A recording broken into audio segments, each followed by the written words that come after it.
Hello and welcome to the start of Daggerfall. It's me, Chay Silver. We did a tryout of this for an hour a little while back, and people were huge on it. I think that was one of the most popular videos on the entire channel ever. So clearly people want to see some Daggerfall, so let's do a full playthrough of Daggerfall. We're going to start a new game. We're going to create our character. We're going to look through the options of character creation, talk a little bit about character creation, and then we're going to get into the game. So, first of all, there's no audio in this part of the game, so don't worry about if you're not picking up any game music. It's just me. You'll notice Imperial Province is grayed out, and there's no Orsinium over here where there should be, somewhere around here. That's because that hasn't happened yet, and you can't play as an Imperial in this for whatever reason. So, there's actually only 8 racial options. No Orcs, no Imperials. You've got Bretons. Bretons hail from the province of High Rock. You are part of a tall, fair-skinned people, highly intelligent and willful. Magic seems to infuse the very being of the Breton people. As a race, they are more resilient to the effects of hostile magic than any other group, and thus are excellent in all arcane arts. We're not going to be a Breton, though. Next up, you have High Rock and Hammerfell is where the game takes place. This is the Iliac Bay, that little triangular bit there, and all the surrounding region is where the game takes place. Hammerfell. Redguards hail from the province of Hammerfell. You are part of a dark-skinned people, extremely hardy and quick. Legend has it that the Redguard are innately more proficient with weaponry than any other race. In general, Redguards make excellent warriors. We're not going to be a Redguard either. Redguard are really great in this game. They're probably they are definitively the best combat class in terms of just hitting stuff with weapons. Bretons are pretty great too because they have inherent magic resist. Let's look at the Nords. You might be familiar with Skyrim. Nords hail from the province of Skyrim. You are part of a tall and fair-skinned people, strong, willful, and hardy. Owing to the climate of Skyrim, Nords are resistant to the coldest of temperatures and take little damage even from ice-based magical attacks. Nords are historically well-suited to all the arts of the warrior. So, Nords are, in this, they just have cold resistance. They don't have any of the crazy combat bonuses that they'll get in later games. Another place you should be familiar with, if you're familiar with the franchise, is Morrowind. Dark Elves hail from the province of Morrowind. You are part of a tall, dark-skinned people, known to be extremely strong, intelligent, and quick. They are extremely versatile in all manners of skills, and well-known as warriors and mages. Dark Elves are pretty good in this. They're like a slightly less good Redguard, basically? If that makes sense. Let's head down to Somerset Isle, which you'll notice is spelled differently in this game than it is in later games. It uses the U there instead of Somerset, it's Somerset. High Elves hail from the province of Somerset. You are part of a tall, golden-skinned people, extremely intelligent, agile, and willful. The magical nature of Somerset Isle has made the High Elves natural spellcasters who are immune to paralyzing poisons and spells. In the base game, I'm playing Daggerfall Unity, but in the original Daggerfall, High Elves were ridiculous because of an exploit, which we'll get into during character creation, because it's very fun. Valenwood. Wood Elves hail from the province of Valenwood. You are part of a tall, fair-skinned people known to be extremely agile and quick. Wood Elves have a natural affinity for the bow and arrow, and all members of their race have some ability with that weapon. There are well-known Wood Elves in almost every class, but the arts of thievery are their particular forte.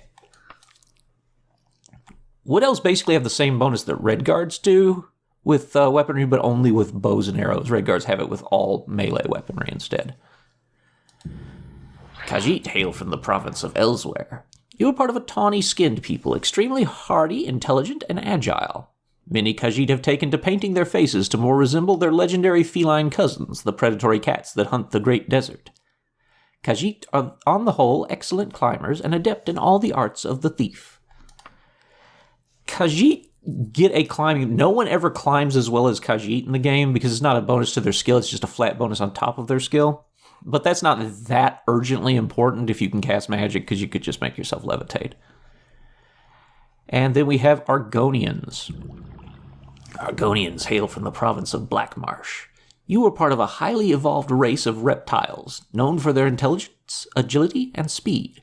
Because of their reptilian nature, Argonians do not tire easily when swimming. While many Argonians have successfully mastered the arts of thievery and spellcasting, there are some regarded well as warriors. Is your character to be an Argonian? No. Even though it's not particularly good, I think I'm going to play a Khajiit. Just because Khajiit in this game are very interesting, because they're very different from the Khajiit you may be used to. We will be a female Khajiit. We're going to choose a class because we're going to make a custom class. Not nice. There we go. Okay, welcome to the class creation of Daggerfall. This is a very interesting system. You see on skill advancement for class here, there's a little dagger. We want that dagger to either be in the middle or pretty low. It can't go into the red and be playable. You have to take it out of the red one way or the other to play the game. It won't let you create a character that has beyond this. What it means is your skills level up at different rates. If your character's really powerful, like you have a bunch of bonuses, your skills could advance as much as 3 times slower. If your character has a lot of penalties, your skills are going to go up. They're only going to take like 30% of the EXP to level.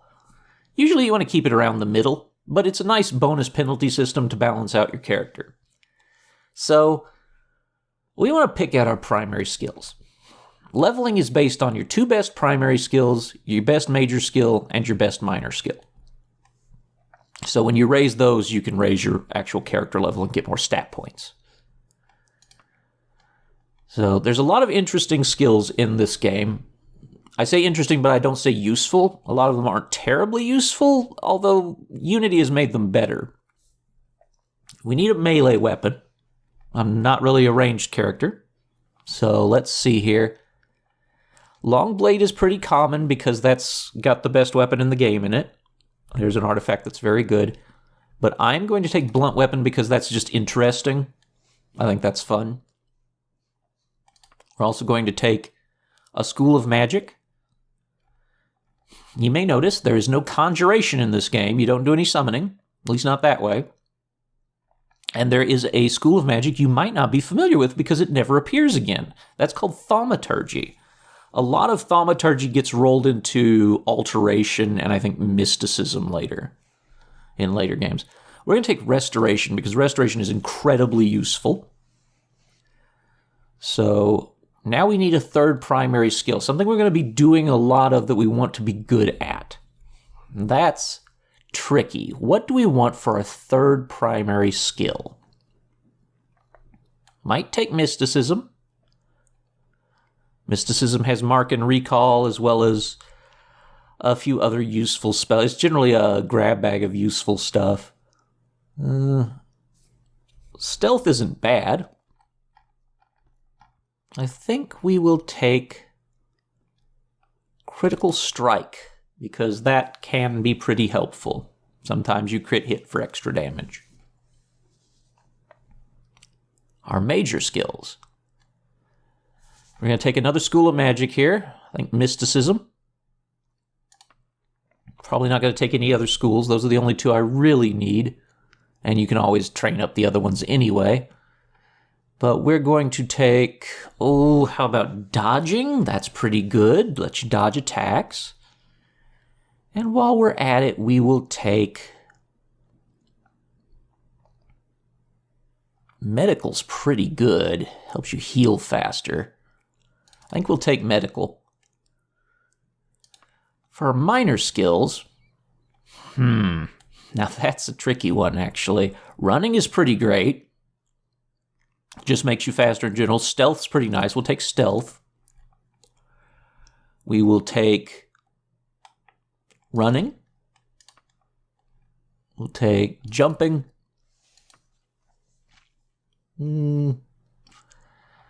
Etiquette is not bad for talking to people. It helps you get things done a little more efficiently on quests. Backstabbing can be good. We're going to take Climbing because we are a Khajiit, so we probably won't need Levitate too much if we can climb super well. We want... Lockpicking is not very good. You can just take a mace and smash down most doors, and there's no such thing as locked chests in this, really. It's just doors, and most doors in dungeons that are locked you can just smash down, so I'm not worried about that. Pickpocket's not that helpful to me. Streetwise can be okay. We'll take swimming, so we're going to just get our athletics in here, as well as I think I'll take one more School of Magic. What should we take? Destruction's always a good choice. Alteration can be pretty good. Illusion is pretty limited in this game. It's mostly invisibility and the light spell. Mercantile wouldn't be... Let's take Mercantile, actually. Yeah, that seems pretty good. Okay. Now then, we want to adjust our maximum hit points per level, and you'll notice the dagger go up when we do this. I think 20 should be pretty acceptable. Now it's time to edit our advantages. Advantages are a very unique thing in this game. You have many things you can take that let you do different stuff that you wouldn't otherwise ever have access to. Acute hearing makes monster sounds happen from farther away. It's not that important. Adrenaline Rush gives you a big bonus to your combat stats when you're about to die. It's not bad, but I'd rather not be about to die. Athleticism is an interesting one. It makes you jump a little higher, I think run a little faster, and you lose your stamina 10% less for your actions. It's not nothing, but it's not that important. Stamina is important in this game, however, because it doesn't come back on its own like it does in Morrowind, Oblivion, and Skyrim. It's not a thing that you drain quickly and replenish quickly. It's a thing that you drain somewhat slowly and only replenish when you cast a spell to do so or you rest. Bonus to hit is very nice. It lets you hit animals, Daedra, humanoid, or undead more. I think we'll take bonus to hit undead, because we seem, with the mace and the restoration, kind of a holy character. Expertise in lets you get bonuses to a specific weapon, and we'll take expertise in blunt weapons. Immunity grants you total immunity to certain effects like disease, fire, frost, magic, paralysis, poison, and shock. In base Daggerfall, not the Unity version, magic also makes you immune to disease, paralysis, and poison because they were treated as magical effects, which is very silly, but we don't need any immunities. I think we'll be quite tough regardless. Increased magery is something everyone should take, because as the base game, you have 50% of your intelligence in spell points, which means at maximum intelligence, you'd only have 50 magicka, which is not enough to cast most things. Anywhere from 1 to 5 times to 2 times is pretty good. I think we're going to take 1 to 5 times. And you see that skill advancement bar going up, up, up. Rapid healing in general, in darkness or in light, is not bad, but again, I have restoration, so I can probably heal myself pretty efficiently. Regenerate health in general, in darkness, in light, or while immersed in water, which is a neat one for Argonians, perhaps. But again, I can get my health back, probably. Resistance is like immunity, but it gives you 50% resist, or 25% more resistance. Everybody starts out 50% resistant to everything. And then spell absorption causes you to absorb damage-dealing spells that hit you, which is part of an exploit that you can use to cast AoE spells, which you will absorb, take no damage from, and then get all the magicka back from them, meaning you can just spam fireballs forever if you're right in the face of the enemy. We're not going to do that. We're just using our magic for utility, pretty much. So we've moved our dagger up pretty high. Now, how you get that down is via special disadvantages. These are really interesting, and one of them is a subject of a tremendous exploit in the base game. So, critical weakness means you have terrible vulnerability to one of these things. The exploit was, if you play a high elf in the base game, you're totally immune, instead of being, in Daggerfall, 100% immunity. These are very different things, because this takes, I believe, 50% immunity off. So you wouldn't in the base game have a problem with this, so there's no reason to not take critical weakness to paralysis, because your immunity overrode that, and it was just free points. In Unity, because you have, instead of immunity, 100% resistance, this would drop your high elf to 50% resistance for taking it, so it does matter, actually.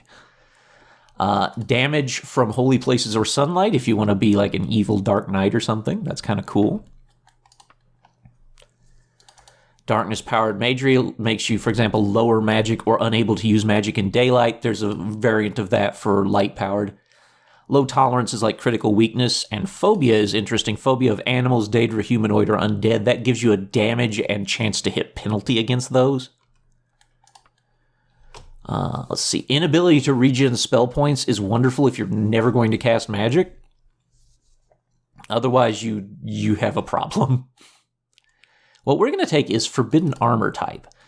There are 3 types of armor in the game, but not all armor types are created equal. There is 1 leather armor in the game, 1 chain, and like 15 different plate. And all plate is better than all chain, and all chain is better than all leather. So we're just going to ditch leather, because we're already like a Holy Knight kind of character. But we should be using plate, really. So let's make Forbidden Armor type leather. You saw the dagger move down slightly. Forbidden Armor type chain. It jumped down just a little bit again. Let's do Forbidden Materials are an option here. Adamantium, Daedric, Dwarven, Ebony, Elven, Iron, Mithril, Orcish, Silver, and Steel are the material types that plate mail can exist in. So, 10 types? Silver is vanishingly rare, and Orcish is incredibly rare. We're going to actually forbid Orcish because it's so rare that you'll probably never get any. And that seems like a weird thing for a Holy Knight to be wearing anyway. What else can we forbid in material? Just iron is not terrible. We can armor up later considerably better, so we'll forbid iron. And let's forbid some shield types. There are 4 kinds of shields. They increase in armor value and how much of your body they cover, because armor is based on where you're hit. The game just decides different parts have a different chance to be hit. Bucklers are pretty useless. Let's forbid them. Let's forbid kite shields. Let's forbid the round shields and have only tower shields, because tower shields protect your arm, your chest, and your legs. That's pretty good. Now we need other... Oh, we are full on disadvantages, aren't we? So we should probably ditch one. Let's ditch Forbidden type iron. Oops. Gotta re-forbid that buckler. There we go. Forbidden weaponry. We can just forbid missile weapons, because we're not going to use them. We can ditch the forbidden material Orcish and instead forbid... No, don't forbid hand-to-hand. Forbid short blade. So we're actually trading some stuff out, because we're never going to use other weapon types since we're very specialized, so we can forbid long blade. You can only have 8 advantages and 8 disadvantages, so I'm going for the ones that are least likely to bother me in any way.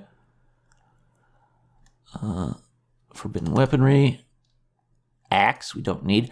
Forbidding blunt weapon, or forbidding hand-to-hand is not the greatest idea, because hand-to-hand is useful sometimes, and just not being able to fight when your weapon breaks at all is probably a bad plan. Let's go back and look at our special advantages, because we're a little high here. We could ditch the bonus to hit undead. Oop, ditch too many things. I want my expertise in blunt weapon, though. That's very useful. I hear a dog in the distance. Sorry about that. That will get drowned out by music later if we get into the game proper. Now, if I were to drop a little bit down to, say, 15 max hit points per level is not too bad, and we'd have an average rate, but I want to stick at 20. We're going to be a little slower advancement. Now we should look at our stats. Luck just governs a small bonus to chance to hit and less likely to fall off walls when climbing, as far as I know. I'm not really worried about luck. I'm going to tank it down to 30. Speed's really good in this. It determines the speed at which you move and the speed at which you swing your weapon, how often you can attack. That's pretty good. We're not going to tank that at all. Personality is less valuable in the base game, more valuable in Unity, because it does govern in Unity how people react to you. We're going to drop it down to 40, but that's all. Endurance governs your maximum health per level, as well as your stamina. We're going to absolutely raise that to a minimum of 60. Agility has to do with your dodge rate, but we're going to be very heavily armored, so I'm going to tank that a little bit. Willpower's your spell resistance, and that's going to tank a little bit too. Intelligence is your spell points. Strength is your damage. Agility is also, I said agility is your chance to hit too, right? Actually, I will keep my agility at base 50 because I like to hit things. Let's raise our strength to 60, our int to 60, and our endurance to 70 because I don't like getting one-shot by monsters. So now we're going to edit our reputations. This will determine how certain people feel about us. We could absolutely tank Underworld if we wanted because we're a good guy. We're not going to work with the Underworld very much. We're probably fairly good with the nobility because we're like a knight-type character. Scholars probably like us. Peasants probably like us a lot. And merchants, I imagine, put up with us a little bit better. So that's pretty good. That's our overall reputation with people. We probably fight bandits and the like a lot, so the Underworld's not going to like us much. His class name will be... we probably seem like just a hero type, so we'll be a hero. There we go. Okay, now we want to choose our character's career path by answering 12 important career decisions that will influence our background. You are most fond of using blunt weapons, so I'm going to get a little bonus to that skill. What motivates you to a life of adventure? I don't actually know what this one constitutes in terms of actual bonus, but I'm going to say helping others. Which of the following skills have you been studying the longest? I'd say critical striking is probably the most useful out of those. Maybe dodging. I think I'll take dodging. As a child, your nickname was, I think Rabbit gives you better jumping, Quicksilver gives you better running, Monkey gives you better climbing, Guppy gives you better swimming, and Scrapper, I think, is a chance to hit things, so we're going to take Scrapper. You were loaned and later allowed to keep. Well, a Daikatana would be amazing if we could use long blades, but we can't. I think the Pauldrons will be pretty good for us. Pauldrons seem a little rarer than Acuris, so we're going to take the Pauldrons. What god, if any, do you worship? Giuliano's god of logic sounds fun. Stendar, god of mercy. Mara the Mutter goddess. Mara, I almost said the Mutter goddess. That's good. Mara the Mother goddess isn't a bad choice. Dibella, goddess of beauty. Probably not Zenithar. Maybe Arcade. Probably not Kinnereth or Akatosh. I think we'll go with Stendar, the god of mercy, sounds the best here. You have the most trouble resisting poisons, staying awake and alert, getting along with others, avoiding diseases, resisting magic spells, or fighting and parrying. Poisons will kick your ass. You don't want to have trouble avoiding diseases. Getting along with others is okay. We can overcome that. Since childhood, you have saved 100 gold pieces, a favorite book, a dozen arrows, or a round shield. We can't use a round shield or a dozen arrows. A favorite book is probably worth more than 100 gold pieces if we were to sell it, so let's save the favorite book. You're friendlier than most with, and this chooses a race that you'll have a little bit of an advantage in talking to. If you can successfully communicate with a race, they'll be pacified and won't try to murder you unless you attack them. We're going to say the primitive centaurs. We've had dealings with them before. Given 200 gold pieces as a reward, you decided to buy an ebony dagger is useless to us. We can't use it. Ebony daggers are amazing, though. The ruby's not important. A rare book's not important. Saving it is not bad. I would like to buy a silver staff to guarantee that I start the game with a weapon I can use. Because generally you tend to start with a long blade or a short blade as your random starting weapon, and I can't use that. So we're going to get a silver staff. You spend any free time you have training with blunt weapons, obviously. You're intimate friends with, I'm not sure what this does, but I'm going to say a mage. Okay, so that changed our reputation. We're a little more popular with commoners than we were, and merchant, scholars, nobility, and underworld's unchanged. Okay. Name thyself. We will be Abasi. That's a good Khajiit female name. Okay, so you may notice that's a person, not a cat. Some of these have cat-like features, but yeah, Khajiit in Elder Scrolls 1 Arena and the sequel Daggerfall, which we're playing, are just kind of people. This is a different sub-race of Khajiit than the one you might be used to. I can't remember all the naming conventions of Khajiit races, but there's a variety of Khajiit ranging from actual giant hulking tiger guys to small house cats that can talk and cast magic. Like real, actual, like, house cats. And then there's everything in between. And this is one of the more human ones that you play as in this. I like that face. She's kind of got an intense stare, but she's got the cat eyes, so that's pretty cool. Okay, now we get to the final step, proper rerolling of our stat bonuses. So we get up to X amount of additionals. I don't know the exact amount, but then we also see our final effects on stats. So let's reroll until I have 14 bonus points to distribute, or I get stats that are really good in all the things I care about. There's 14, and I got some good bonuses. Okay. We're going to get to 67 intelligence, because that'll give us exactly 100 spell points to start with. And then it gives us some good strength bonus. We'll get to an even personality. Increase our endurance.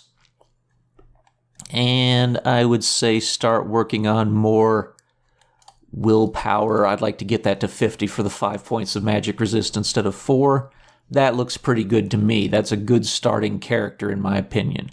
Okay. Oh, I'm sorry, this is the final step. We get some bonuses to our skills. Okay.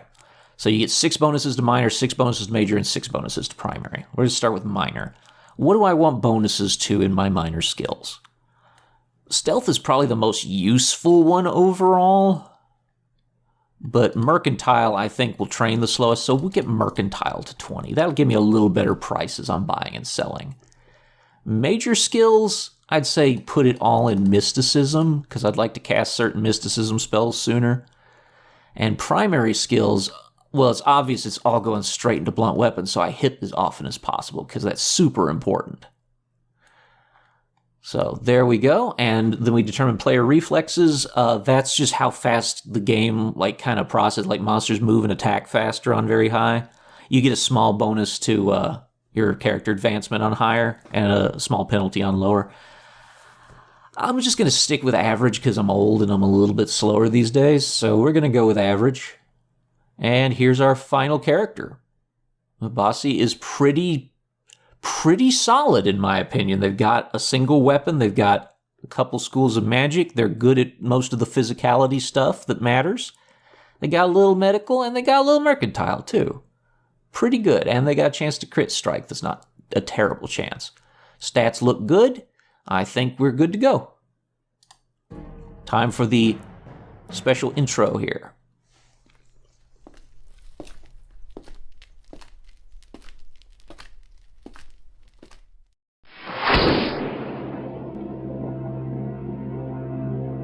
Excuse the gloom, but none may know of this meeting. The nature of my trouble is darker still. Over a year ago, King Lysandus of Daggerfall died honorably on the field of battle. He was as loyal a subject, ally, and friend as you are. I did grieve for him, but his spirit does not rest. With a spectral army, he haunts his former kingdom, crying for revenge. I do not know why a good and loyal man would be so cursed. Perhaps you can find the answer and close the marble jaws of oblivion, bringing peace to his soul. I ask this as your emperor and your friend. I have one lesser request. Several years ago, I wrote a letter to the Queen of Daggerfall. It never arrived. The letter was of a sentimental and personal nature. If you find and destroy that letter, I will be grateful. Now, my champion, rest well this night, for tomorrow you sail for the kingdom of Daggerfall.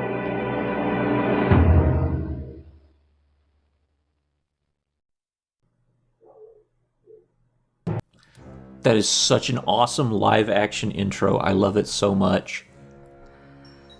I remember back in the day, because I am, like I said, old now, I remember when a lot of games had live action in them, and it was always very cool to see. So, that is our quest. We need to find out why the ghost of the former king of Daggerfall, King Lysandus, is haunting his city. And we also need to find and delete the Emperor's horny DM that he sent to the Queen of Daggerfall, because that's embarrassing, I guess.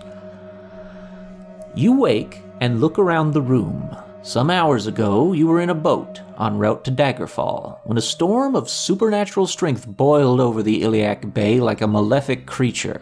Your boat was destroyed, but you managed to swim through the churning water to a promontory rock. There you found a cave and escaped the fury of the storm. You had only just lit a small fire when a mudslide sealed you within. Your fear of being buried alive calmed when you saw the corridor leading out of the cavern. Perhaps there is a way out of this cave after all. Once free of the cave, you can begin the Emperor's quest. Then you have the option for a tutorial, which I do not need because I already know how to play. So we'll skip that part. And we will call it here. We've made our character and we've started the game. Next time we'll get into gameplay proper, and I will see you all then. Goodbye for now, and remember to be good to each other.